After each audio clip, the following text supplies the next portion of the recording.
네, 오늘은 교린이에서 교역자로, 교린이에서 교역자로라는 제목으로 하나님 말씀 전하도록 하겠습니다. 제가 출근하는 길에 늘 통과해야 되는 연희동 길가가 있습니다. 그 길가를 통과할 때마다 참 재미있는 간판 하나가 어느 날부턴가 제 눈을 사로잡게 되었습니다. 그것이 무엇이냐? 이름하여 게린이 집, 게린이 집 이렇게 적혀 있더라고요. 요즘 반려동물 키우는 가정이 계속 늘어나고 있는데 이제 그 수요가 폭발하다 못해 이게 어린이집처럼 개들이 오전에 가서 놀다 오는 그런 게린이집, 이게 호텔인가? 하여튼 아리송한 그런 간판이 붙어 있었어요. 알고 보니까 그냥 여러분 애완용품 동물샵이었습니다. 참 누가 주어진 건지 참신하고 재미있는 상호라고 생각합니다.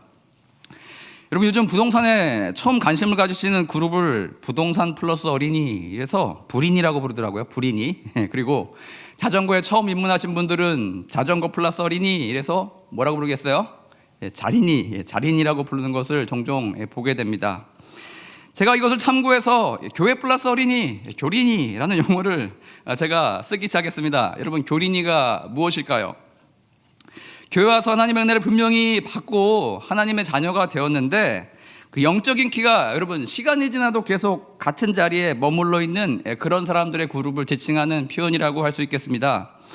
오늘날 한국교회가 왜 이렇게 정체되어 있습니까? 왜 이렇게 약화돼 갑니까? 라는 그 질문 앞에 이 교린의 그룹의 폭발적인 증가세와 결코 무관하지 않다고 그렇게 봅니다. 한국교회 부흥은요, 그래서 작은 관점에서, 미시적인 관점에서 볼 때는 교린이가 줄고 교회 일꾼들, 즉 교역자들이 폭발적으로 증가할 때 우리는 다시 한번 부흥을 맛보게 될 것입니다. 여러분, 7, 8월은 한국의 휴가철입니다. 코로나로 잠시 여행 수요가 좀 주춤하긴 하지만 올해도 많은 분들이 산으로, 바다로, 리조트로, 휴양지로 자신만의 휴가를 떠나실 것입니다. 특히 어린 자녀들을 둔 가정들은요, 아마도 바닷가를 많이 찾을 것 같아요. 특히 서해같이 수심이 얕은 바닷가 가보십시오. 수심이 얕고 뻘을 가지고 있는 이 바닷가, 아이들에게 정말 천국과 같은 곳입니다. 아무리 깊게 들어가도 무릎밖에 오지 않는 안전한 곳이에요. 그런 거기에 또 꽃게와 조개와 물고기는 아이들에게 더할 나위 없는 즐거움을 선사해주게 된다는 것입니다. 근데 여러분, 그거 아십니까? 이런 목가적이고 평화로운 그 풍경이 가능한 것은요, 저 너머에 우리 눈에 보이지 않지만 저 멀리 분명히 떨어져서 존재하고 있는, 심해 한가운데 떠있는 대한민국 해군과 해경의 역할이 있기 때문에, 철통 방어가 있기 때문에 이것이 가능하다는 사실입니다. 누군가는 잠수함으로 심해에서, 누군가는 전투함으로 영해에서 그렇게 지켜주고 있기 때문에 가족들이 아이들과 함께 평화롭게 그 즐거운 시간을 만끽할 수 있게 된다는 것입니다. 여러분, 교회도 이와 비슷합니다. 처음에는 신자가 되고 하나님을 알게 된 영혼들은요, 육체의 나이에 상관없이 영적 세계에서 영유아들입니다. 저들을 돌보고 먹이고 가르치는 역할, 그 부모의 역할을 여기에 계신 각 팀 간사님들이, 교역자들이 그것을 맡게 됩니다. 하나님을 처음 만나고 나서 예수님을 신랑으로 맞이한 이후에 신혼과 같은 깨를 먹는 달달한 시기가 분명히 있습니다. 교회 오면 누가 챙겨줘요. 누가 먼저 와서 반갑게 안부를 물어주고 인사해주고 맞이해주는 그런 시기가 있습니다. 마치 어미새처럼 우리에게, 그 어린 영적인 아이들에게 영적인 선물을, 물적인 것들을 먹여주고 넣어주는 교회 일꾼들의 공급이 흘러넘칠 때가 있다는 것입니다. 이 교린의 시기에는요, 그냥 와주는 것만으로도, 교회 와서 출석해서 앉아있는 것만으로도 마치 입을 크게 벌리고 눈도 못 뜬 그 새가, 어미새가 주는 그 먹이를 받아 먹으려고 입을 벌리면서 몸부리치는 것처럼 그저 귀엽게 보인다는 것입니다. 그런데 여러분, 오늘날 어린이집, 유치원, 초등학교, 이건 벌써 졸업할 만한 시간이 충분히 흘렀는데도 불구하고 계속 그 학교 가운데 같은 자리에 머물러 있는 성도님들이 심심치 않게 있다는 것입니다. 왜 그럴까요? 충분한 시간이 지났는데도 자기가 정한 한계 가운데 그렇게 편안하게 머물러 있기를 소망하는, 그런 것을 원하는 그런 마음들이 335 교회 가운데 나타나고 있다는 것입니다. 이것은 마치 여러분, 해수욕장 가면은 빨간색 부표로 표시되어 있는 그 영역이 있습니다. 내가 저 영역 밖으로는 결코 나가지 않겠다는 결심을 하고요, 해변가의 한가로움만을 즐기기를 다짐한 분들이라고 비유할 수 있겠습니다. 조금 더 헌신된 분들은 무슨 생각을 가질까요? 그래, 내가 저 경계선 밖으로 나가지 않을지라도 여기에 있는 이 아이들을 위험하지 않게 지켜주는 라이프가드 역할까지는 내가 해야겠다. 그렇게 자기 자신이 정한, 자기 자신이 최적화해 놓은 그 분량의 역할만을 그렇게 맡으면서 그 자리에 한없이 머물러 있기를 원하시는 분들이 종종 있다는 것입니다. 여러분 그거 아십니까? 어린이집에서 선생님과 원화 간에 가끔 갈등이 발생해요. 그래서 어린아이가 엄마 아빠 출근해야 되는데 아침에 어린이집에 안 가겠다 막 떼를 쓸 때가 있어요. 이런 갈등이 발생하면 여러분 결국 누가 나가는지 아십니까? 선생님이 바뀌더라고요. 그러나 여러분 대학교에는 대학교의 방침, 그 교수의 가르침에 따르지 않는 이 학생들, 그 학생들이 있다 칩시다. 결국 누가 나갑니까? 누가 잘리게 됩니까? 바로 학생이 퇴학을 당하거나 정학을 당하게 된다는 것입니다. 제가 이민교회를 경험해 보니까 이민교회는 유독 교린이가 많습니다. 영적인 관심보다는 한국 사람들이 그리워서, 한인 커뮤니티가 그리워서 교회에 나오는 사람들이 상당수이기 때문입니다. 그러다 보니까 교인들과 목사님 간에 의견 충돌이 생기면, 반목이 생기면 늘 바뀌게 되는 것은 목사님들이더라고요. 그런데 여러분, 영적으로 성숙한 교회, 영적인 어른이 많은 교회는 어떻습니까? 목사님의 말씀이 때론 힘겨울지라도 교인들이 그것을 들었을 때 하나님의 말씀인 것이 분명하다면 그것에 자기를 묶으려고 애쓰고 힘쓰는 모습을 보게 된다는 것입니다. 따라서 여러분, 교린이가 대다수인 교회는요, 그 교회가 시간이 갈수록 약해지고 어지러워지게 됩니다. 영적인 성장이 멈추게 됩니다. 맨날 놀자고만 합니다. 일할 생각이 없다는 거예요. 그러나 여러분, 모범적인 교회일수록 교린이가 꼭 필요한 연약한 그 시기 외에는 거의 없다는 것입니다. 모두 영적인 전투가 있음을 잘 알고 있습니다. 눈에 보이지 않는 영의 전투가 벌어지겠다는 걸 너무나 다 인지하고 있습니다. 또한 그 전투 가운데 나아가 참전하는 것을 너무나 영광스럽고 명예롭게 생각한다는 것입니다. 여러분, 우리 찬송가 부를 때 유심히 그 곡이 쓰여진 연도를 한번 보시기 바랍니다. 우리가 갖고 있는 찬송가 3분의 2가 1800년 초중반에서 1900년대 초반에 쓰여진, 바로 그 짧은 그 시간에 쓰여진 곡들이 3분의 2라는 것입니다. 왜 그렇습니까?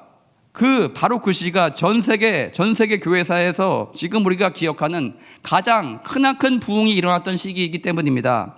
그때 사람들의 마음이 어찌나 뜨거웠던지요, 주옥 같은 곡들이 쏟아져 나왔다는 것입니다. 특히 이 부흥은요, 어디서 일어났냐? 미국과 캐나다 동북부 지역에 걸쳐서 광범위하게 일어나게 됩니다. 지금 저 양화진에 묻혀 계신 선교사님 대부분 바로 그 지역에서 오신 분들입니다. 여러분, 이분들의 원래 직업이 목사이거나 선교사이기 때문에 여기에 왔냐고요? 아니더라고요. 대부분 그냥 여러분과 같이 평신도였습니다. 교사였거나 간호사였거나 의사였거나 교수였거나 평범하게 이미 자리를 잡아서 그렇게 안정적인 삶을 누리던 그런 사람들이었습니다. 그런데 여러분, 무엇이 저들을 그렇게 바꿔놓았습니까? 하나님께서 저들의 마음 가운데 불을 주시니까 저들의 삶이 송두리째 흔들렸다는 것입니다. 이 주어진 삶을 내가 더 의미 있게, 가치 있게 사는 방법은 무엇일까? 늘 하나님 앞에 기도하면서 고민하는 그들에게 하나님의 음성이 들려왔다는 것입니다. 복음 증거의 삶이 가장 이 현세의 삶에서 가장 의미 있는 삶이란 그런 확신을 가지게 되었다는 것입니다. 그래서 저들은요, 저들의 인생의 안정을 박차고요, 미지의 세계로, 한 번도 가본 적이 없는 그런 세계로 복음을 들고 나왔다는 것입니다. 여러분, 우리가 가는 선교여행 원조가 사실 우리가 아니더라고요. 벌써 여러분, 이 시대부터 행해지고 있었습니다.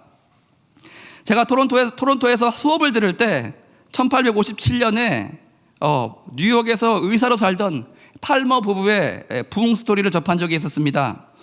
이들은요, 매 여름이면 한 달 정도 휴가를 갔습니다. 그리고는 뉴욕에서 출발해서 보스턴, 퀘벡, 몬트리올, 토론토 큰 원을 그리면서 선교 여행과 기도회를 가졌다고 합니다.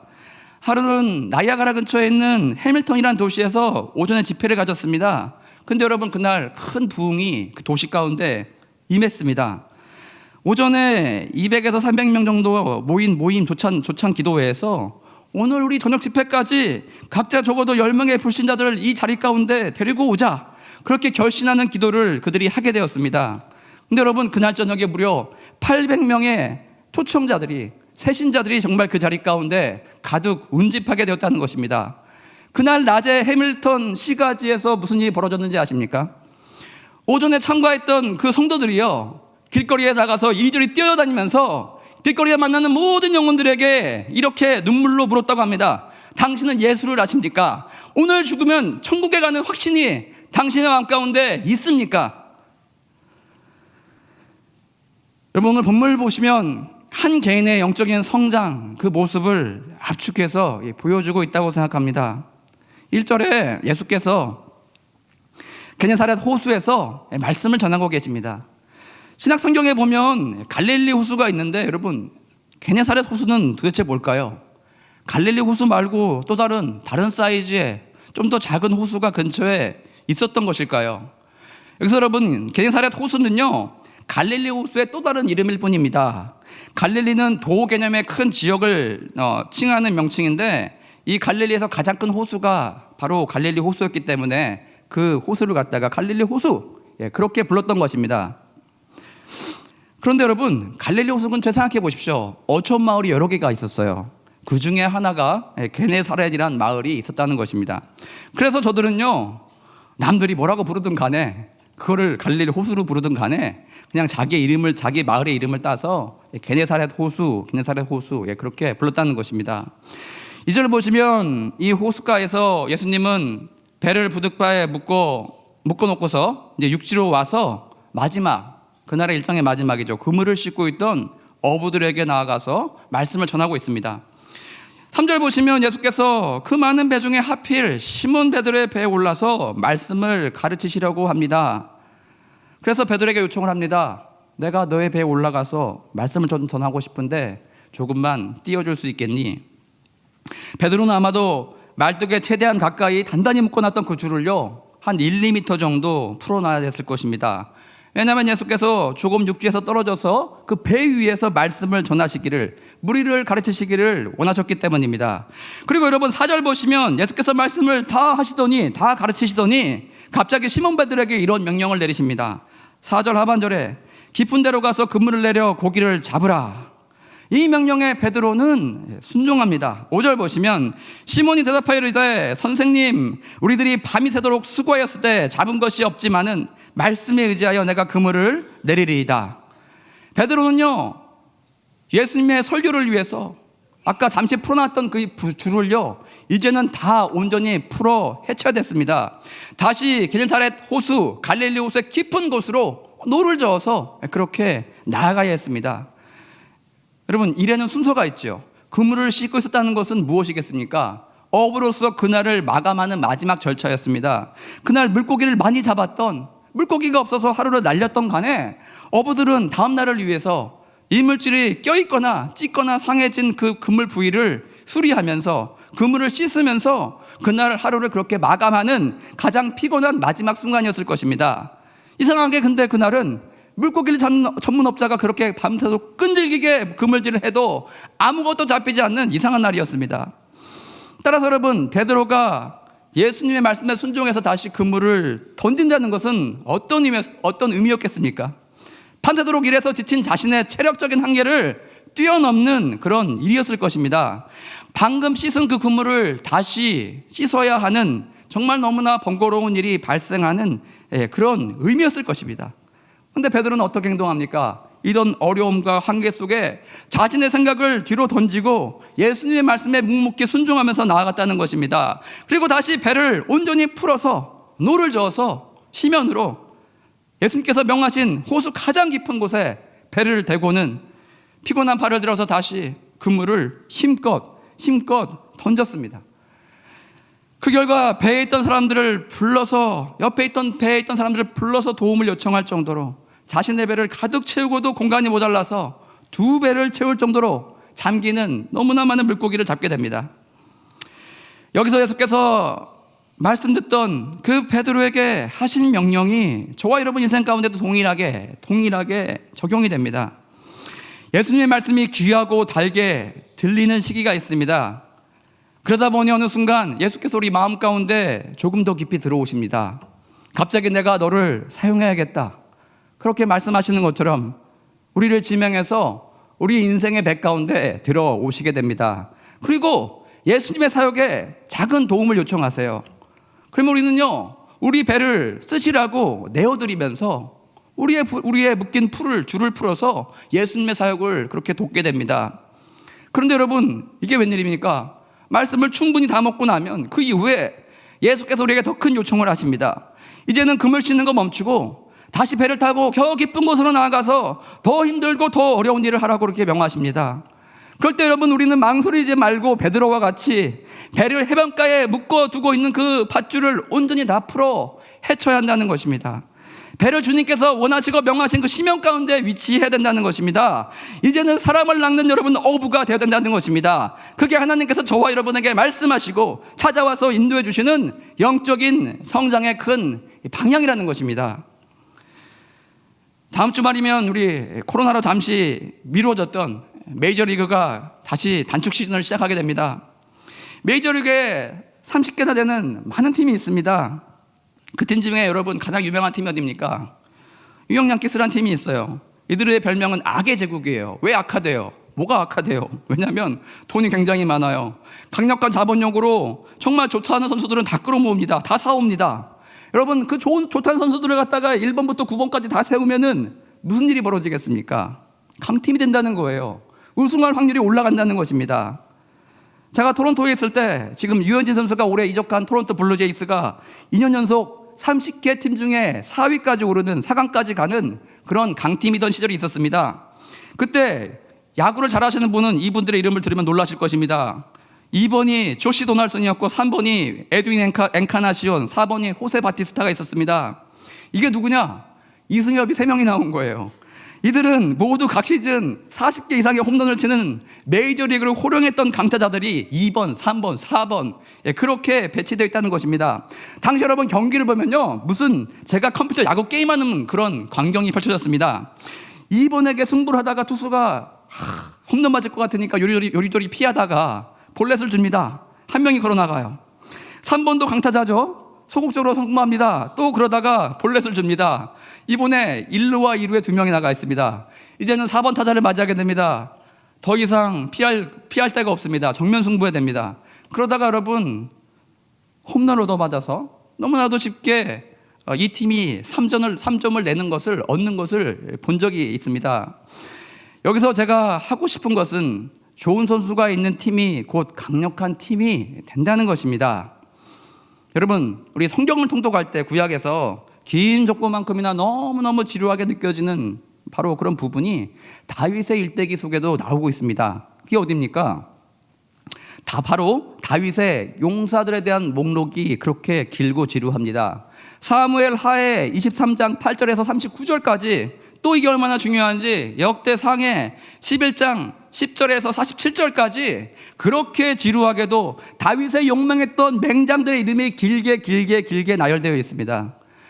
여기서 저와 여러분이 깨달을 수 있는 것은 무엇이겠습니까? 다윗이 이스라엘 전성기를 가져온 통일 왕국을 이룬 그 리더가 맞지만 이것은 여러분 다윗 혼자만의 힘으로 이룬 것이 결코 아니란 것입니다.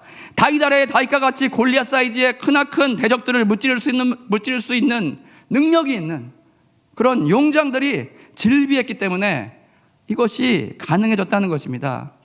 신약에 보십시오. 바울이 쓴 로마서 마지막 장 16장 보십시오. 도대체 같이 일했던 일꾼들이 얼마나 많은지 16장 전체에 걸쳐가지고 동역자에 대한 인사말이 등장하고 있습니다. 누구에게 문안하라, 누구에게 문안하라, 누구에게 문안하라. 바울 역시 세 차례에 걸친 그의 위대한 선교 사역은요, 그 수많은 교회를 세웠던 그 일은 혼자 감당한 것이 아니라는 것입니다. 수많은 일꾼들이 있었기 때문에, 수많은 영적인 사람들이 있었기 때문에 이것이 바로 가능했다는 것을 우리는 잘 알 수가 있습니다. 오늘 예수님께서 저와 여러분에게 그 장수가 되어달라고 이렇게 요청하고 계십니다. 예수님께서 저와 여러분에게 통역자가 되어달라고 그렇게 요청하고 계십니다.